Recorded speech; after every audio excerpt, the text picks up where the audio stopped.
This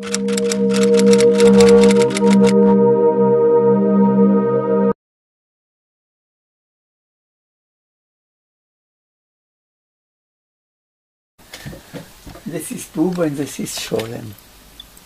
You know Professor Sholem? So this is Bergman? This is Bergman. And this is Buber? And that is the Adler who told to Peter, that was the Madrich at that time. He became, later on he was a very famous man. He wrote books and some 17 books about Theresienstadt. He was the best historian, a sociolog. And these are the Birkenau boys. There is Beja Steiner here. I don't know if he's here. Yes, here is he. You recognize him? Yes. And I'm in the blue. Unfortunately, a lot of them don't live anymore.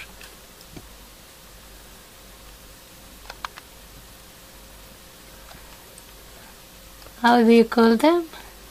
Birkenau boys. But that really Beja can tell you about them. There is even a book, he has it at home, in English, the whole story about each one. But you have to tell me now about the Birkenau boys. What that you can summarize it, what you want still to squeeze me out?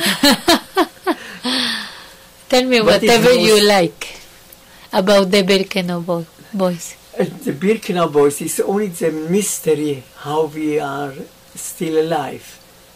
Because, children were not there, and we were only in Auschwitz in the Familien camp. I don't know if you know the history, because you know something about the history about Auschwitz? Yes. And there was only one camp. There were children and babies and old people without selection. Everyone went into the camp, and I told it to you before, because they wanted to bluff the International Red Cross. But in the minute the bluff in Theresienstadt was so complete, they didn't ask any more a visit, the Red Cross. They fell in the trap and they didn't ask. So they were sent to the gas chambers. But in the end, it was 1944, they changed the policy. They needed, the Wehrmacht needed people for work, which means they wouldn't save them, but they could live another few months till they were kaput, and then they would die. But for the few months, they would let them work in on the railway, on the bombed, or on the factories for ammunition and so on. So now what happened? They sent few women without children who were, let's say, between 18 and 30 to work. The same with men. In the camp, well, in this unit, Familienlager, family camp, were left old people, mothers with little children till 16 or 17, 18 who didn't could go to work, and that's it, and the babies and so on, and old people. We were at that time about 14 years, we were also left. And we knew that's the end, and old people who could go to work left the camp, and really from these people some survived after the war. Now in the last minute there was a selection, and they took out about 89 people, boys, between 14 and 16 years, and put them in another camp. And these are the Birkenau boys. And from this today live about 20 from this group.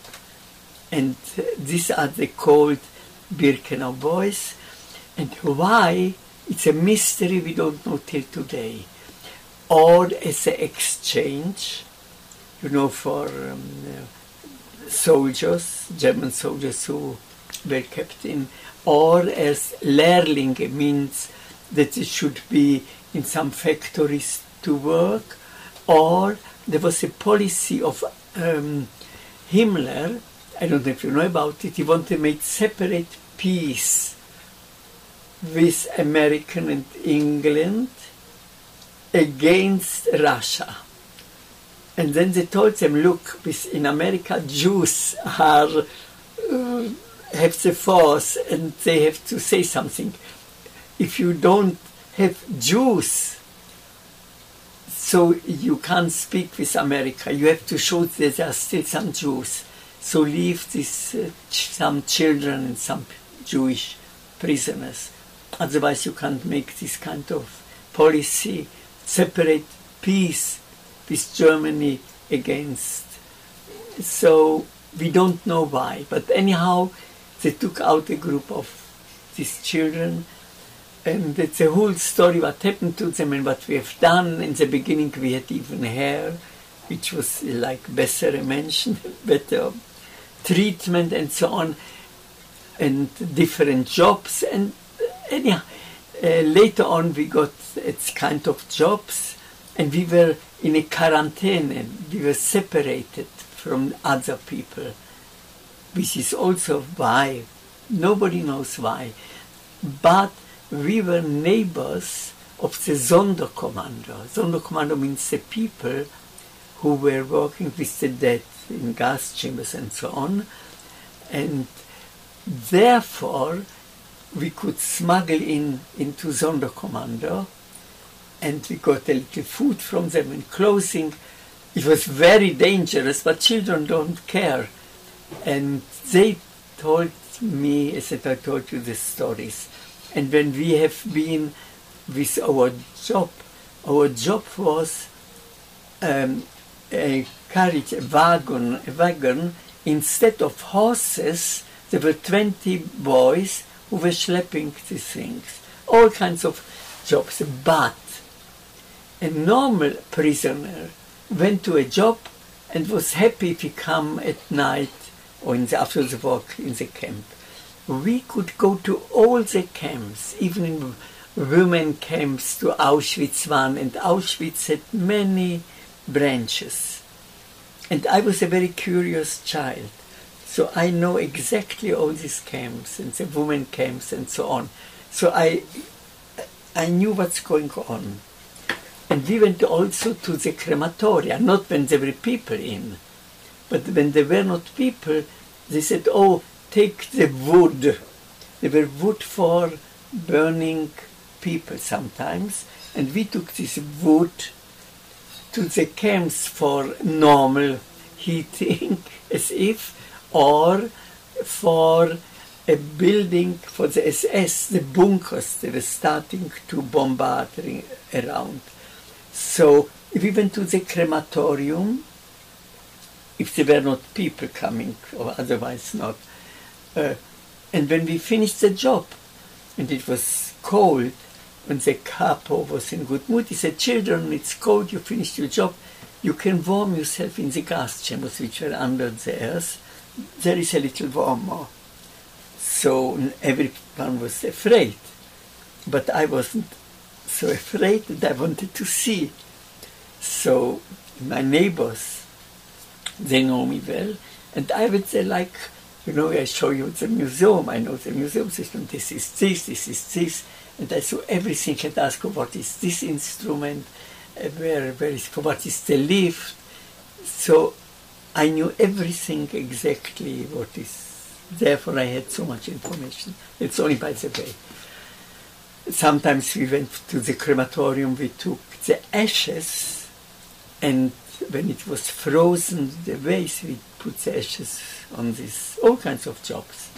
Sometimes we took from the new transports, they had to leave everything on the railways when they arrived. And they said, boys, take only clothes or only bread or only this. So we put it from one place to another, and so on and so forth. By the way, Beja has a book about Birkenau boys, and there everyone tells his life story. You should, in English, he should give it to you. So that's the story.